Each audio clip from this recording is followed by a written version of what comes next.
ತಿನ್ನಕ್ಕೆ ಪಾಲ್ಗೊಳ್ತಾ ಇದ್ದೀವಿ. ಆಮೇಲೆ ಇವ್ರು ಕೂರಕ್ಕೆ ಐದು ತಿನ್ನಕ್ಕೆ ಆಮೇಲೆ ಗೇಮ್ಸ್ ಆಡಕ್ಕೆ ಆಮೇಲೆ ಗಂಡು ಶೂಟು ಆಮೇಲೆ ಏರೋಪ್ಲೇನು ಹೋಟೆಲ್ ಮಾಲ್ಗೆಲ್ಲ ಹೋಗಿದ್ದೀವಿ.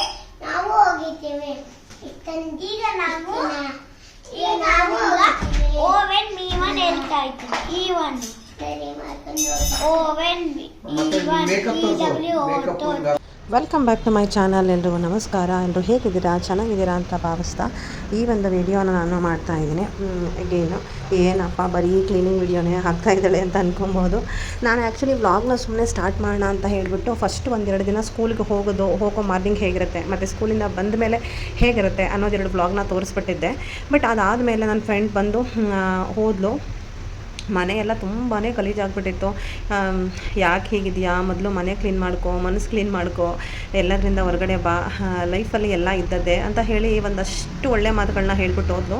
ಟು ಬಿ ಹಾನೆಸ್ಟ್ ಅವಳು ಹೇಳುವಾಗ ನನಗೆ ಒಂಥರ ಅಯ್ಯೋ ಎಲ್ಲ ಅಪ್ಪನೂ ಇದು ಹೇಳ್ತಾರೆ, ಅಮ್ಮನೂ ಇದು ಹೇಳ್ತಾಳೆ, ಇವಳು ಇದು ಹೇಳ್ತಾಳೆ, ಬರೀ ಗೋಡೆ ಆಯಿತು ಅಂತ ಅನ್ನೋ ಥರ ಫೀಲ್ ಬಂತು ನನಗೆ. ಬಟ್ ಆದರೆ ನಾನು ಯಾರೇ ಏನೇ ಹೇಳಿದ್ರೂ ರಿಯಾಕ್ಟ್ ಮಾಡಲ್ಲ ಬೇಗ. ಅದನ್ನು ಮನಸ್ಸಲ್ಲೇ ಇಟ್ಕೊಂಡಿರ್ತೀನಿ, ಸ್ವಲ್ಪ ಯೋಚನೆ ಮಾಡ್ತೀನಿ, ಎಲ್ಲ ಮಾಡ್ತೀನಿ. ಸೊ ಹಂಗೆ ಮಾಡಿದ್ಮೇಲೆ ನನಗೂ ಅನ್ನಿಸ್ತು, ಯಾಕೆಂದರೆ ಅವಳು ನಾನು ತುಂಬ ಹಿಂದಿನ ದಿನಗಳನ್ನೆಲ್ಲ ನೋಡ್ಕೊಂಡು ಬಂದಿರುವಂತಹ ಫ್ರೆಂಡು. ಸೊ ಹಾಗಾಗಿ ಹೌದು, ಮನೆ ಕ್ಲೀನ್ ಮಾಡಬೇಕು, ಒಂದು ಸ್ವಲ್ಪ ಸುತ್ತಮುತ್ತಲಿನ ವಾತಾವರಣ ನಾನು ಚೆನ್ನಾಗಿ ಇಟ್ಕೊಬೇಕು, ಆವಾಗ ನನಗೂ ಒಂದು ಸ್ವಲ್ಪ ಮನುಷ್ಯ ಪ್ರಶಾಂತವಾಗುತ್ತೆ ಅಂತ ಹೇಳಿ ನೋಡ್ತಾ ಇರ್ಬೋದು ನೀವು. ಎಲ್ಲ ಅಡುಗೆ ಮನೆ ಫುಲ್ಲು ಏನು ಬಾಕ್ಸಸ್ಗಳಿಟ್ಟಿದ್ದೆ ಅದನ್ನೆಲ್ಲ ಫುಲ್ಲು ತೆಗೆದು ಹಾಕಿ ನೀಟಾಗಿ ಆ ಗೋಡೆಗಳೆಲ್ಲ ಕ್ಲೀನ್ ಮಾಡಿ ಆ ಬಾಕ್ಸಸ್ ಎಲ್ಲ ಕ್ಲೀನ್ ಮಾಡಿ ಮಾಡಿದೆ. ಕ್ಲೀನಿಂಗ್ ಮಾಡೋ ಎಲ್ಲ ವಿಡಿಯೋನೂ ಮಾಡೋಕ್ಕಾಗಲ್ಲ ಅಂತ ಸ್ವಲ್ಪ ಮಾತ್ರ ನಾನು ತೋರಿಸಿದ್ದೀನಿ ಅಷ್ಟೇ ಕ್ಲೀನಿಂಗ್ ಮಾಡೋದು. ಫೈನಲಿ ಎಲ್ಲ ಕ್ಲೀನ್ ಮಾಡಾಯಿತು. ಗೋಡೆಗಳು ಮತ್ತು ಇದೆಲ್ಲ ನೋಡೋಕ್ಕಾಗ್ತಾ ಇರಲಿಲ್ಲ. ಎಲ್ಲ ಇಲ್ಲಂತೂ ಕೇಳಂಗೆ ಇಲ್ಲ ಯಪ್ಪ. ಫುಲ್ಲು ಎಲ್ಲ ಕ್ಲೀನ್ ಮಾಡಿದೆ. ಫುಲ್ಲು ಗೋಡೆ ಎಲ್ಲ ಕ್ಲೀನ್ ಆಯ್ತಪ್ಪ. ಇದು ಒಂಥರ ಪಾರ್ಟ್ 1 ವಿಡಿಯೋ ಅಂತ ಹೇಳ್ಬೋದು. ಈ ಕ್ಲೀನಿಂಗ್ ವಿಡಿಯೋ ನಿಮಗೆ ಆಲ್ಮೋಸ್ಟ್ 3 ವ್ಲಾಗಲ್ಲಿ ಬರ್ಬೋದೋ ಏನೋ, ಯಾಕಂದರೆ ತುಂಬಾ ಗೊತ್ತಾಗ್ದಿರೋ ವಿಡಿಯೋ ಮಾಡಿಬಿಟ್ಟಿದ್ದೀನಿ. ಅದನ್ನು ವೇಸ್ಟ್ ಮಾಡೋಕ್ಕೂ ನಂಗೆ ಬೇಜಾರು. ಬಂದು ನೋಡಿ, ಬಟ್ಟೆನೂ ತೆಗೆದಿಲ್ಲ, ಬಟ್ಟೆನೂ ರಿಮೂವ್ ಮಾಡಿಲ್ಲ ನೋಡಿ. ಇನ್ನು ಬ್ಯಾಗ್ ಕೂಡ ಹಾಗೆ ಇದೆ. ಮಕ್ಕಳನ್ನ ಕರ್ಕೊಂಡು ಬಂದಿಲ್ಲ. 4 ಗಂಟೆಗೆ ಬಂದೆ. ಟೈಮ್ ನೋಡಿ, 4 ಗಂಟೆಗೆ ಬಂದೆ. 4:10 ಟೈಮು. ಸೊ 4 ಗಂಟೆಗೆ ಬಂದೆ, 4:10 ಟೈಮು. ಇಲ್ಲಿ ಬಿಸಾಕ್ಬಿಟ್ಟು ಹುರುಳಿಕಾಳನ್ನ ಮೊದಲನೇ ಬೇಯಿಸಿಟ್ಟು ಹೋಗಿದ್ದೆ ಇದರಲ್ಲಿ. ಸೊ ಅದನ್ನೆಸ್ತಿ ಬಸ್ಕೊಂಡು ಒಗ್ಗರಣೆ ಮಾಡಿದೆ. 10 ನಿಮಿಷದಲ್ಲಿ ಜಸ್ಟ್ ಕೈಕಾಲು ತೊಳ್ಕೊಂಡು ಶುರು ಮಾಡಿದ್ದೀನಿ. ಒಗ್ಗರಣೆ ಮಾಡಿದೆ. ಇಲ್ಲಿ ರುಬ್ಕೋತಾ ಇದ್ದೀನಿ ಸಾಂಬಾರು ಮಾಡೋಕ್ಕೆ. ಇಲ್ಲಿ ಅನ್ನ ಮಾಡಿಟ್ಬಿಡ್ತಾ ಇದ್ದೀನಿ. ಯಾಕೆ ಇದೆಲ್ಲ ಮಾಡ್ತಾಯಿದ್ದೀನಿ ಅಂದರೆ, ನೆನ್ನೆ ಎಲ್ಲ ಫುಲ್ಲು ಇದನ್ನು ಕ್ಲೀನ್ ಮಾಡಿದೆ ಅಲ್ವಾ, ಇವತ್ತು ಅದಕ್ಕೆಲ್ಲ ತುಂಬಿಸಿಡಬೇಕು. ಅದನ್ನೆಲ್ಲ ಇಲ್ಲಿ ತೊಳೆಯೋಕೆ ಹಾಕ್ಬಿಟ್ಟಿದ್ದೀನಿ, ನೋಡೋಕ್ಕಾಗಲ್ಲ ಅದಂತೂ. ಇಲ್ಲಿ ತುಂಬಿಸಿಡಬೇಕು. ಜೊತೆಗೆ ಈ ವಾರ್ಡ್ರೂಮ್ಸ್ ಎಲ್ಲ ಇದನ್ನೆಲ್ಲ ಕ್ಲೀನ್ ಮಾಡೋಣ ಸ್ವಲ್ಪ ಅಂತ ಅಂದ್ಕೊಂಡಿದ್ದೀನಿ. ಮೇಲ್ಗಡೆ ಎಲ್ಲ ನನ್ನ ಫ್ರೆಂಡೇ ಕ್ಲೀನ್ ಮಾಡಿಬಿಟ್ಟು ಹೋಗಿದ್ದಾಳೆ ಪಾಪ. ನಾನು ಒಳಗಡೆ ಕ್ಲೀನ್ ಮಾಡಬೇಕು ಇವಾಗ ಕ್ಲೀನ್ ಮಾಡಿಬಿಡೋಣ. ಒಂದೇ ಟೈಮಲ್ಲಿ ಆಗೋಗ್ಬಿಡುತ್ತೆ. ಅಡುಗೆ ಮನೆ ಆಗೋದ್ರೆ ನೆಮ್ಮದಿ ನನಗೆ. ನಾಳೆ ಆರಾಮಾಗಿ ಗುರುವಾರ ಮಾಡ್ಬೋದು ಅಂತ ಹೇಳಿ ಶುರು ಮಾಡಿದ್ದೀನಿ. ಏನು ಗೊತ್ತಾ, ಮನೇಲೇ ಕೂತಿರ್ತೀವಿ, ಏನು ಕೆಲಸ ಇರಲ್ಲ ಬೆಳಗ್ಗೆಯಿಂದ. ಅಂದರೆ ಏನು ಕೆಲಸ ಇರಲ್ಲ ಅಂತಂದರೆ ಬೇರೆ ಹೊರಗಡೆ ಕೆಲಸ ಏನೂ ಇರಲ್ಲ. ಕಂಪ್ಲೀಟ್ ಮನೆ ಜವಾಬ್ದಾರಿ ಅಂತ ಹೇಳಿದ್ರೆ ಬೆಳಗ್ಗೆ ಎದ್ವಾ, ತಿಂಡಿ ಮಾಡಿದ್ವಾ, ಆಮೇಲೆ ಸ್ವಲ್ಪ ರೆಸ್ಟ್ ಮಾಡಿದ್ವಾ, ಆಮೇಲೆ ಮನೆ ಕ್ಲೀನ್ ಮಾಡಿದ್ವಾ ಅಂತ ಮಾಡ್ಬೋದು. ಬೆಳಗ್ಗೆ 8 ಗಂಟೆಗೆ ಹೋಗಿ ಸಂಜೆ 4-4:15 ಬರ್ತೀನಿ. ಸೊ ಏನಾಗ್ಬಿಡುತ್ತೆ, ನನಗೆ 4:15 ಬರೋ ಅಷ್ಟರಲ್ಲಿ ಸ್ಕೂಲನ್ನೇ ಸಿಕ್ಕಾಬಟ್ಟೆ ಸ್ಟ್ರೇನ್ ಆಗಿಬಿಟ್ಟಿರುತ್ತೆ. ಬಂದು ಒಂದು ಕಾಫಿನೋ ಟೀನೋ ಕುಡ್ಕೊಂಡು ಒಂದು 5 ಗಂಟೆವರೆಗೆ ರೆಸ್ಟ್ ಮಾಡ್ತೀನಿ. ಮಕ್ಕಳನ್ನು ಕೂಡ ಒಂದೊಂದು ಟೈಮು ನಾನು ಸ್ಕೂಲಿಂದ ಬಂದು ಆಮೇಲೆ ಹೋಗಿ ಕರ್ಕೊಂಬರ್ಬೇಕಾಗುತ್ತೆ. ಒಂದೊಂದು ದಿವಸ ಹಾಗೆ ಕರ್ಕೊಂಡು ಬರ್ತೀನಿ. ಅವ್ರದ್ದು ಹೆಂಗೆ ಕ್ಲಾಸಸ್ ಇರುತ್ತೆ ಆ ಥರ ಡಿಪೆಂಡ್ ಆಗುತ್ತೆ. ಸೊ ಒಂದೊಂದು ದಿನ ಅಡುಗೆ ಮಾಡೋಗಿರ್ತೀನಿ, ಒಂದೊಂದು ದಿನ ಮಾಡೋಗಿರಲ್ಲ. ನೋಡಿ ಇವತ್ತು ಬೆಳಗ್ಗೆ ಬರೀ ಉಳ್ಳಿ ಮಾತ್ರ ಕೂಗ್ಸೋಗಿದ್ದೆ. ಸೊ ಹಾಗಾಗಿ ಬಂದು ಅದರಲ್ಲಿ ಸಾಂಬಾರು ಮಾಡಿ, ಆಮೇಲೆ ಅದರಲ್ಲಿ ಸ್ವಲ್ಪ ಹುರುಳಿಕಾಳ್ದು ಒಗ್ಗರಣೆ ಮಾಡಿ ಅದನ್ನೆಲ್ಲ ಎತ್ತಿಟ್ಟೆ ಒಂದು ಕಡೆಗೆ. ಆಮೇಲೆ ಬಟ್ಟೆ ಎಲ್ಲ ಒಣಗಾಕಿ ಹೋಗಿದ್ದೆ, ಅದನ್ನೆಲ್ಲ ಎತ್ಕೊತಾ ಇದ್ದೀನಿ. ಇದನ್ನೆಲ್ಲ ಮಡಿಸ್ಬೇಕು, ಯಾವಾಗ ಮಡಿಸ್ತೀನೋ ಗೊತ್ತಿಲ್ಲ. ಫಸ್ಟು ಅದನ್ನೆಲ್ಲ ನೀಟಾಗಿ ಎತ್ತಿಟ್ಟಾದಮೇಲೆ ನೆನ್ನೆ ಉಳಿದಿರೋ ಏನು ಕೆಲಸಗಳನ್ನ ಅರ್ಧ ಮಾಡಿ ಉಳಿಸಿದ್ದೀನಿ ಅದನ್ನು ಕಂಟಿನ್ಯೂ ಮಾಡಬೇಕು. ಆ್ಯಕ್ಚುಲಿ ನಾನು ನೆನ್ನೆ ಏನು ಮಾಡಿದ್ದೀನಿ, ಜಸ್ಟು ಮೇಲ್ಗಡೆ ಪೋರ್ಷನ್ಸ್ ಮಾತ್ರ ಫುಲ್ಲು ಕ್ಲೀನ್ ಮಾಡಿದ್ದೀನಿ. ಮತ್ತು ಕೆಳಗಡೆ ಇಟ್ಟಿದ್ನಲ್ಲ ಅದನ್ನು ಮಾತ್ರ ಕ್ಲೀನ್ ಮಾಡಿ ಪಾತ್ರೆ ಎಲ್ಲ ತೊಳೆದು ಹೋಗಿದ್ರಲ್ಲ ಅದರೊಳಗಡೆ ಸ್ವಲ್ಪ ಹಾಕಿಟ್ಟಿದ್ದೀನಿ. ಬಟ್ ದೊಡ್ಡ ಡಬ್ಬಗಳಿಗೆ ನಾನು ಏನೂ ಹಾಕಿಟ್ಟಿಲ್ಲ. ಸೊ ಹಾಗಾಗಿ ಅದನ್ನು ಒಂದು ಸ್ವಲ್ಪ ಹಾಕಿಡೋದಿತ್ತು. ಬಂದ ತಕ್ಷಣ ಫಸ್ಟು ಅಡುಗೆ ಆದ ತಕ್ಷಣ ಬಟ್ಟೆ ಎಲ್ಲ ಎತ್ತಿಟ್ಟು ಮೊದಲು ಆ ಕೆಲಸಗಳನ್ನ ಮುಗಿಸ್ಕೊಂಡೆ. ಆಮೇಲೆ ಸ್ವಲ್ಪ ಕೆಳಗಡೆದನ್ನು ಕ್ಲೀನ್ ಮಾಡಿಬಿಡೋಣ ಅಂತ ಹೇಳಿ ಕೆಳಗಡೆದನ್ನು ಮಾಡಿಬಿಡ್ತಾಯಿದ್ದೀನಿ. ನೋಡ್ತಾ ಇರ್ಬೋದು ನೀವು. ನಾನು ಫುಲ್ಲು ವೀಡಿಯೋಸನ್ನ ಹಾಕೇ ಇಲ್ಲ ಯಾವುದನ್ನು ಕೂಡ, ಯಾಕೆಂದರೆ ತುಂಬಾ ಜಾಸ್ತಿ ಎಳೆದ್ಬಿಡುತ್ತೆ ಸ್ಟೋರೇಜು. ಸೊ ಹಾಗಾಗಿ ನಾನು ಮಾಡಿಲ್ಲ. ಜಸ್ಟ್ ಈ ಥರ ಕೆಲಸ ಮಾಡ್ತಾಯಿದ್ದೀನಿ ಅಂತ ಇರಲಿ ಅಂತ ಹೇಳಿಬಿಟ್ಟು ನಾನು ಚೂರು ಚೂರೇ ಅಪ್ಲೋಡ್ ಮಾಡ್ತಾಯಿದ್ದೀನಿ ಅಷ್ಟೇ.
ನೀವೆಲ್ಲ ಅನ್ಕೊಬೋದು ಏನು ಎರಡೆರಡು ಕಬೋರ್ಡ್ನ ಕ್ಲೀನ್ ಮಾಡೋದು, ಮೇಲ್ಗಡೆ ಒಂದಿನ ಒಂದು ಕಬೋರ್ಡ್ ಅಂತೆ, ಕೆಳಗಡೆ ಒಂದಿನ ಕಬೋರ್ಡ್ ಅಂತೆ ಅಂತ ಅನ್ಕೊಬೋದು. ಬಟ್ ಏನು ಮಾಡೋಕ್ಕಾಗಲ್ಲ, ನನಗೂ ಟೈಮು ಕೂಡ ಸಿಗಲ್ಲ. ಸೊ ಟೈಮು ಬಂದು ಹೇಳಿದ್ನಲ್ಲ, ಮಕ್ಕಳನ್ನ ಕರ್ಕೊಂಡು ಬರೋದೇ 4:30 5 ಗಂಟೆ, ಒಂದೊಂದು ಟೈಮ್ 5:30 ಆಗುತ್ತೆ. ರೆಸ್ಟ್ ಮಾಡೋ ಅಷ್ಟರಲ್ಲಿ 6 ಗಂಟೆ. ಆಮೇಲೆ ಮಕ್ಕಳಿಗೆ ಅಡುಗೆ ಮಾಡು, ಊಟ ಮಾಡು, ತಿಂಡಿ ಮಾಡು ಅನ್ನೋದ್ರ ನಡುವೆ ಒಂದೊಂದೇ ಕಬೋರ್ಡು, ಎರಡೆರಡೇ ಕಬೋರ್ಡು ರೆಡಿ ಮಾಡ್ಕೊಳೋಕ್ಕಾಗೋದು. ಅದರಲ್ಲೂ ಒಂದೊಂದು ದಿನ ಅಂತೂ 5 ಗಂಟೆಗೆ ವರ್ಕ್ ಸ್ಟಾರ್ಟ್ ಮಾಡಿದ್ರೆ 10 ಗಂಟೆ ಆದರೂ ಮುಗ್ದೇ ಇರಲ್ಲ. ಇವಾಗ ನೋಡ್ತಾ ಇರ್ಬೋದು, ಮಕ್ಕಳು 5 ನಿಮಿಷಕ್ಕೂ ಬರ್ತಾರೆ, ತಿನ್ನೋಕ್ಕೆ ಕೊಡಿ, ಅದು ಕೊಡಿ, ಇದು ಕೊಡಿ ಅಂತ ಹೇಳ್ತಾನೆ ಇರ್ತಾರೆ. ಸೊ ಆ ಥರ ಇರುತ್ತೆ. ಸೊ ಕೆಳಗಡೆದು ಮಾತ್ರ ಕಬೋರ್ಡ್ಗಳನ್ನ, ಮೇಲ್ಗಡೆದೆಲ್ಲ ನಿನ್ನೆ ಎಲ್ಲ ಕ್ಲೀನ್ ಮಾಡಿದ್ದೆ. ಸೊ ಇವಾಗ ಕೆಳಗಡೆದನ್ನ ಮಾಡಿ ಅದೇ ಪ್ಲೇಸ್ಗೆ ತಂದು ತೊಗೊಂಡು ಬಂದು ಇಡ್ತಾ ಇದ್ದೀನಿ ಪಾತ್ರೆಗಳನ್ನೆಲ್ಲ. ಮಕ್ಕಳುಗಳು ಆಟ ಆಡ್ತಾ ಇದ್ದಾರೆ. ಗಂಗಾ ನಾರ್ಮಲ್ ಪಾತ್ರೆಗಳೇನಿದೆ ಅದನ್ನು ತೊಳಿತಾ ಇದ್ದಾರೆ. ಅವ್ರಿಗೇನೆ ಒಂದಷ್ಟು ಒಳಗಡೆ ಇರೋ ಸ್ಟಾಕ್ದೆಲ್ಲ ಖಾಲಿ ಮಾಡಿ ಆ ಬಾಕ್ಸ್ಗಳು ಕೂಡ ಹಾಕ್ತಾಯಿದ್ದೀನಿ. ಅದನ್ನು ಕ್ಲೀನ್ ಮಾಡಿಸಿ ಮತ್ತೆ ರೀಸ್ಟಾಕ್ ಮಾಡೋಣ ಅಂತ ಹೇಳಿ. ಸೊ ಇವರು ತೊಳೆಯೋರಿಲ್ಲ ಅಂದಿದ್ರೆ ಅಂತೂ ಇನ್ನೂ ಹಾರಿಬಲ್ ಆಗಿಬಿಟ್ಟಿರ್ತಿತ್ತು ಪರಿಸ್ಥಿತಿ. ಸೊ ಅವರು ಒಂದು ಸ್ವಲ್ಪ ಮನೆ ಕಸ ಗುಡಿಸಿ ಒರೆಸಿ ಪಾತ್ರೆ ತೊಳಿತಾ ಇರೋದಕ್ಕೆ ನಾನು ಬೇರೆ ಕೆಲಸ ಎಲ್ಲ ಒಂಚೂರು ಮಾಡ್ಕೋಬೋದು. ಅಡುಗೆ, ಊಟ, ತಿಂಡಿ, ರಾಗು, ಓದಿಸೋದು, ಬರ್ಸೋದು, ಬಟ್ಟೆ ಒಗೆಯೋದು, ಒಣಗಾಕೋದು, ಈ ಥರ ಅದು 2 ಕೆಲಸ ಎಕ್ಸ್ಟ್ರಾ ಆಗಿಬಿಟ್ಟಿದ್ರೆ ಇನ್ನೂ ಇರಿಟೇಷನ್ ಆಗಿಬಿಟ್ಟಿರೋದು. ಟೈಮೇ ಸಿಗ್ತಿರ್ಲಿಲ್ಲ. ಇರೋದೊಂದು ಭಾನುವಾರನೇ ಫುಲ್ಲು ಎಲ್ಲ ಕ್ಲೀನ್ ಮಾಡ್ಕೊಳಕ್ಕಾಗೋದಿಲ್ಲ. ಸೊ ನೋಡ್ತಾ ಇರ್ಬೋದು, ಅವಳು ಕ್ಲೀನ್ ಮಾಡ್ತಾ ಇದ್ದಾಳೆ ಓಡಾಡಿಕೊಂಡು. ನಾನು ಒಂದಷ್ಟು ಅವಳು ಮಾಡ್ತಾ ಇರಬೇಕಾದ್ರೆ ಇನ್ನೊಂದಷ್ಟು ಉಳಿದಿರೋದನ್ನು ಕ್ಲೀನ್ ಮಾಡ್ಕೊತಾ ಇದ್ದೀನಿ. ಮಕ್ಕಳನ್ನ ಕರ್ಕೊಂಬರೋಕ್ಕೆ ಹೋಗಿದ್ದೆ. ಅವ್ರು ಕರಾಟೆ ಕ್ಲಾಸ್ ಇತ್ತು ಅಂತ ನಾನು ಮನೆಗೆ ಬಂದು ಅರ್ಧ ಕ್ಲೀನ್ ಮಾಡಿ, ಆಮೇಲೆ ಗಂಗಾ ಬಂದಮೇಲೆ ಅವಳು ಕ್ಲೀನ್ ಮಾಡ್ತಿರೋ ಅಷ್ಟರಲ್ಲಿ ನನ್ನ ಮಕ್ಕಳು ಕರ್ಕೊಂಬರೋಣ ಅಂತ ಕರ್ಕೊಂಡು ಬಂದು ಅವ್ರಿಗೆ ತಿಂಡಿ ಕೊಟ್ಟು ಮತ್ತೆ ಕೆಲಸನ ಸ್ಟಾರ್ಟ್ ಮಾಡಿದ್ದೀನಿ. ಈ ಥರ ಇರುತ್ತೆ ನನ್ನದು ಕ್ಲೀನಿಂಗ್ ರೋಟೀನು. ಮಧ್ಯೆ ಅವ್ರನ್ನೂ ನೋಡ್ಕೋಬೇಕು, ಅವ್ರಿಗೂ ತಿನ್ನೋಕ್ಕೆ ಏನಾದರೂ ಕೊಡಬೇಕು, ಅಡುಗೆನೂ ಮಾಡ್ಕೊಬೇಕು. ಫಸ್ಟ್ ಅದಕ್ಕೆ ಅಡುಗೆ ಮಾಡಿಟ್ಬಿಟ್ಟೆ. ಇದೆಲ್ಲ ಕೆಲಸ ಮಾಡಿದ್ಮೇಲೆ ಅಡುಗೆ ಮಾಡೋ ಶಕ್ತಿ ಖಂಡಿತ ಇರಲ್ಲ. ಸೊ ಹಾಗಾಗಿನೇ ಫಸ್ಟೇ ಮಾಡಿಟ್ಬಿಟ್ಟಿದ್ದು. ಇವಾಗಾದರೆ ತಿನ್ನಿಸ್ತೀನಿ, ಇಲ್ಲ ಅಂದರೆ ನನ್ನ ಹಸ್ಬೆಂಡ್ ಬರೋವರೆಗೂ ವೆಯ್ಟ್ ಮಾಡಿ ಅವ್ರಿಗೆ ಹಾಕೊಟ್ಬಿಟ್ಟು ಒಂಚೂರು ತಿನ್ನಿಸ್ಬಿಡಿ ಅಂತ ಹೇಳ್ತೀನಿ ಅಂತ ಅನಿಸುತ್ತೆ.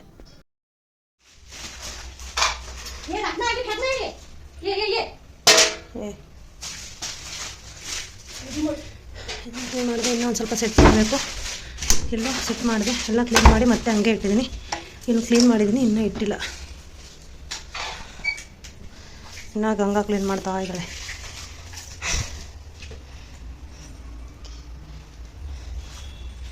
ಎಲ್ಲ ಇಟ್ಟಿದ್ದಾರೆ. ನೆಕ್ಸ್ಟು ಇನ್ನೂ ಸ್ನಾನ ಮಾಡಿಕೊಂಡು ಇವುಗಳನ್ನೆಲ್ಲ ಒರೆಸಿ ಇದ್ರೊಳಗಡೆಗೆಲ್ಲ ಧಾನ್ಯಗಳು ಹಾಕಿದನ್ನೆಲ್ಲ ಒಳಗಡೆ ಇಟ್ಟು, ಟೈಮು ಆಲ್ರೆಡಿ 6:30 ಆಯಿತು. ಸೊ ಸ್ನಾನ ಮಾಡಿಕೊಂಡು ಆರಾಮಾಗಿ ಊಟ ಮಾಡಿಕೊಂಡು ಇದನ್ನೆಲ್ಲ ಅವನಿಗೆ ಓದಿಸಿ ಬರೆಸಿ ಆಮೇಲೆ ಇದನ್ನೆಲ್ಲ ಮಾಡ್ತೀನಿ. ನಮ್ಮ ಹಸ್ಬೆಂಡ್ ಬಂದ ಮೇಲೆ ಮಕ್ಕಳನ್ನ ಅವ್ರ ಹ್ಯಾಂಡ್ ಓವರ್ಗೆ ಬಿಟ್ಟು ಆಮೇಲೆ ಇದನ್ನೆಲ್ಲ ಮಾಡ್ಕೊತೀನಿ. ಸದ್ಯಕ್ಕೆ ಇವತ್ತಿಷ್ಟೇ ಮಾಡೋಕ್ಕಾಗೋದು. 6:30 ಮೇಲೆ ಇನ್ನೇನು ಮಾಡೋಕ್ಕಾಗಲ್ಲ. ಸೊ ನಾಳೆ ಬಂದ್ಬಿಟ್ಟು ಸೆಂಟರ್ ರೆಡ್ ಕಲರ್ ಇದೆಯಲ್ಲ, ಅದನ್ನು ಫುಲ್ ಅದರೊಳಗಡೆ ಪಾತ್ರೆ ಎಲ್ಲ ತೆಗೆದು ಅದನ್ನು ನೀಟಾಗಿ ಜೋಡಿಸಿ ರೆಡಿ ಮಾಡ್ಕೋಬೇಕು. ಅದು ಮತ್ತು ಈ ಸಿಂಕ್ದು ಎಲ್ಲ ಮಾಡ್ಕೋಬೇಕು ಅಷ್ಟೇ. ನಾಳಿದ್ದು ಆಮೇಲೆ ನೋಡೋಣ. ಗುರುವಾರ ಶುಕ್ರವಾರ ಪೂಜೆ ಆಗಿ ಶನಿವಾರ ಊರಿಗೆ ಹೋಗಿ ಬಂದು ಎಲ್ಲ ಆದಮೇಲೆ ಡಿಸೈಡ್ ಮಾಡ್ತೀನಿ. ರೂಮ್ಗಳದ್ದು ಬಟ್ಟೆಗಳದೆಲ್ಲ ಸ್ಟಾರ್ಟ್ ಮಾಡಬೇಕು. ನೋಡಿ, ಎಲ್ಲ ಕೆಲಸ ಮುಗಿಸಿ ಸ್ನಾನ ಮಾಡ್ಕೊಂಡು ಪೂಜೆ ಮಾಡೋಣ ಅನ್ನೋ ಅಷ್ಟರಲ್ಲಿ ಬೆಳಗ್ಗೆ ಚಾಗಿ ನಮ್ಮ ಮನೆಯವ್ರು ನೋಡ್ಕೊಳ್ದಿರ ಅವ್ರು ಡೋರ್ ಕ್ಲೋಸ್ ಮಾಡಿದ್ದಾರೆ ಅಂತ ಈ ಕಡೆ ಹೋಗಿ ಅರ್ಜೆಂಟಾಗಿ ಅಲ್ಲಿ ಈ ಥರ ಕೆಳಗಡೆ ಹಾಕ್ಕೊತೀವಲ್ಲ, ಹತ್ಕೊಂಡು ಮಾಡೋಕ್ಕಾದಿಲ್ದಿರ ಕೆಳಗಡೆನೇ ಮೋಷನ್ ಮಾಡಿ ರಾಮಾಯಣ ಮಾಡಿಟ್ಟಿದ್ಲು. ಅದು ನೋಡೋಕ್ಕಾಗ್ದಿರ ಅದೆಲ್ಲ ಒಣಗೋಗಿ ಅಪ್ಪ ದೇವರೇ ಬೇಡ ನನ್ನ 2 ವಾಶ್ರೂಮ್ನು ಕ್ಲೀನ್ ಮಾಡಿ ಸಾಕಾಯಿತು. ಊಟ ಮಾಡು ಅಂತ ಹಾಕ್ಕೊಟ್ಟಿದ್ದೀನಿ. ಸುಸ್ತಾಗಿ ನನಗೆ ಮಾಡ್ಸೋಕ್ಕಾಗಿಲ್ಲ. ಅವನಿನ್ನ ಹೋಮ್ವರ್ಕು ಬರ್ಸಿಲ್ಲ. ಇವತ್ತು ಹೋಮ್ವರ್ಕು ಬರ್ಸಿಲ್ಲ. ನಾನು ಅದನ್ನೇ ಹೇಳಿದ್ದು, ಹೋಮ್ವರ್ಕು ಬರ್ಸಿಲ್ಲ, ಓದಿಸೂ ಇಲ್ಲ ಇವತ್ತು. ನಿನ್ನೆನು 2 ದಿವಸದಿಂದ 3 ದಿವಸದಿಂದ ಏನೂ ಓದಿಸ್ತಾ ಇಲ್ಲ. ಒಂದು ವಾರದ ಮೇಲಾಯಿತು ಅವನ್ನ ಓದಿಸಿ. ಯಾವಾಗ ಅಕಾಡೆಮಿಕ್ ಫೇರು, ಇಂಗ್ಲೀಷ್ ಕಾರ್ನಿವಲ್ ಅಂತ ಸ್ಕೂಲಲ್ಲಿ ಸ್ಟಾರ್ಟ್ ಆಯಿತು, ಮನೆಗೆ ಬರೋದು 6 ಗಂಟೆ 7 ಗಂಟೆ ಆಯಿತು. ಇವಾಗ ಮೊನ್ನೆಯಿಂದ ಒಂದು ಸ್ವಲ್ಪ 4 ಗಂಟೆಗೆ ಬರ್ತಾಯಿದ್ದೀನಿ. ಮನೆ ಕೆಲಸ ನೋಡಿ, ಬಂದು 4 ಗಂಟೆಗೆ ಸ್ಟಾರ್ಟ್ ಮಾಡಿರೋಳು, 8:15 ಆಗಿದೆ. ಇವಾಗ ಸ್ನಾನ ಮಾಡ್ಕೊಂಡು ಬಂದು ಒಂಚೂರು ದೀಪ ಹಚ್ಚಿದ್ದೀನಿ. ಅದು ದೇವ್ರಿಗೆ ಹೂವು ಏನು ಮುಡಿಸಿಲ್ಲ. ಕಳಸ ಇಟ್ಟಿದ್ದೀನಿ, ಇಟ್ಟೇ ಇಲ್ಲ, ಇನ್ನು ನಾಳೆ ಇಡಬೇಕು. ಜಸ್ಟು ದೀಪ ಹಚ್ಚಿದ್ದೀನಿ ಅಷ್ಟೇ.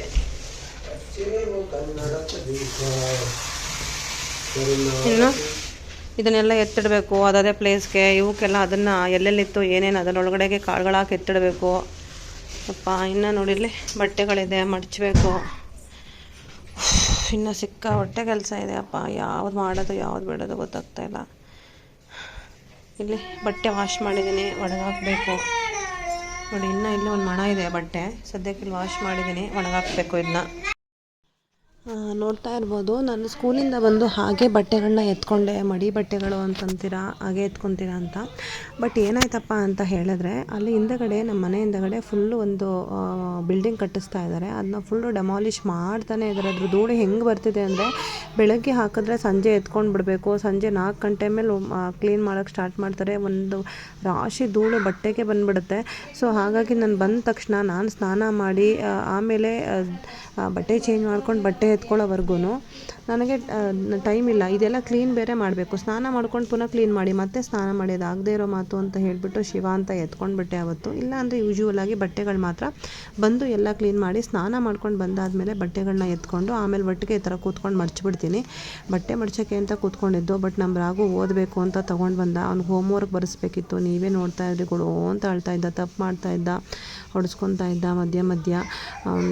ಏನೇನು ಮಾಡೋದು, ಬಟ್ಟೆ ಮಡ್ಚಿದ ಹಾಗೆ ನಮ್ಮ ಅಪ್ಪಂದು ಫೋನ್ ಮಾಡಿದರು. ಅವ್ರದ್ದು ಫೋನ್ ಮಾತಾಡು ಅಂದ್ಬಿಟ್ಟು ನಮ್ಮ ಮನೆಯವ್ರು ತಂದು ಕೊಟ್ಟರು.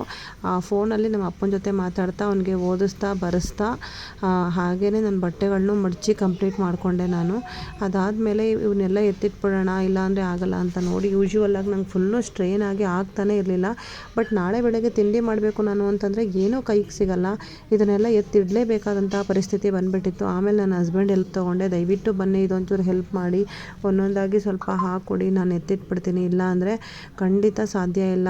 ಬೆಳಗ್ಗೆ ತಿಂಡಿ ಮಾಡೋದಕ್ಕೆ ಏನೂ ಸಿಗಲ್ಲ. ಆಮೇಲೆ ಮಕ್ಕಳಿಗೆ ಸ್ನ್ಯಾಕ್ಸ್ ಹಾಕಬೇಕು, ಲಂಚ್ ಹಾಕಬೇಕು ಅಂತ ಹೇಳಿ ನಿಜವಾಗ್ಲೂ ಸುಸ್ತಾಗೋಯ್ತಪ್ಪ.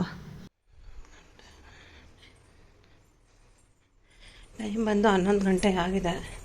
ಇವಾಗ ಅಲ್ಲಿಟ್ಟಿದ್ನಲ್ಲ ಎಲ್ಲ ಅದನ್ನು ಫುಲ್ಲು ಕ್ಲೀನ್ ಮಾಡಿ ಮೇಲ್ಗಡೆಗೆ ಸೇರಿಸ್ದೆ. ಕೆಲವೊಂದಕ್ಕೆ ಹೊಸದಾಗಿ ನೇಮ್ಗಳೆಲ್ಲ ಬರೆದು ಸೇರಿಸ್ದೆ. ಸಾಕಾಯ್ತಪ್ಪ, ಇವತ್ತಂತೂ ಹೆವಿ ಸುಸ್ತಾಗೋಗಿದೆ ನೋಡಿ. ಎಲ್ಲ ನೀಟಾಗಿ ಜೋಡಿಸ್ದೆ. ಇಲ್ಲೂ ಅಷ್ಟೇ ಬಾಟ್ಲಲ್ಲಿ ಇಟ್ಕೊಳ್ಳೋಕ್ಕೆ ಅಂತ ಕಳಸ ಎತ್ತಿರೋದ್ರಿಂದ ಪೂಜೆ ಮಾಡಿಲ್ಲ. ತಿನ್ನಬೇಕು ಅಂತ ನೋಡಿ ಬರ್ಕೊಂಡು ತಿನ್ಕೊಂಡು ಹಿಂಗೆ ಇಟ್ಟಿದ್ದಾರೆ. ಎಲ್ಲ ರೆಡಿಯಾಗಿದೆ ಆ್ಯಕ್ಚುಲಿ, ಕ್ಲೀನಾಗಿದೆ ಆ್ಯಕ್ಚುಲಿ. ಗೋಡೆಗಡೆ ಎಲ್ಲ ಕ್ಲೀನ್ ಮಾಡಿದ್ದೀನಿ, ಸ್ವಿಚ್ ಬೋರ್ಡೆಲ್ಲ. ಬಟ್ ಆದರೆ ಹಾಗೆ ಇಟ್ಟಿದ್ದೀನಲ್ಲ, ಅದಕ್ಕೆ ಹಂಗೆ ಕಾಣ್ತಿದೆ. ನಾಳೆ ಎಲ್ಲ ಒಂದ್ಸರಿ ನೀಟಾದ್ಮೇಲೆ ತೋರಿಸ್ತೀನಿ. ಇನ್ನು ಅದು ಮಧ್ಯೆ ಇರೋ ಸೆಂಟರು ಇದು ಗಂಗಾ ಕ್ಲೀನ್ ಮಾಡ್ತಾಳೆ, ಅವಳ ಹತ್ರನೇ ಮಾಡಿಸ್ತೀನಿ. ಅಂದರೆ ನಾನು ಒಂಚೂರು ಬರೋ ಅಷ್ಟರಲ್ಲಿ ಮಾಡಿ ಇದು ಮಾಡ್ತೀನಿ. ಇದೊಂದು ಈ ಫ್ರಿಡ್ಜ್ ಹತ್ರ ಇಲ್ಲಿ ಈ ಕಡೆಗೆ ಹೊಸದು ಉಡುಕ್ಬಿಟ್ಟು ಹಾಕಬೇಕು. ಎಲ್ಲೇ ಎತ್ತಿಟ್ಟಿದ್ದೀನೋ ನೋಡಿಸ್ಬೇಕು. ಇದಂತೂ ಸದ್ಯಕ್ಕೆ ಸಾಧ್ಯ ಇಲ್ಲ. ನಾಗಪ್ಪ ಯಾವಾಗ ಫ್ರೀ ಆಗ್ತಾರೆ ಅವಾಗ ಮಾಡಿಸ್ಕೊಬೇಕು.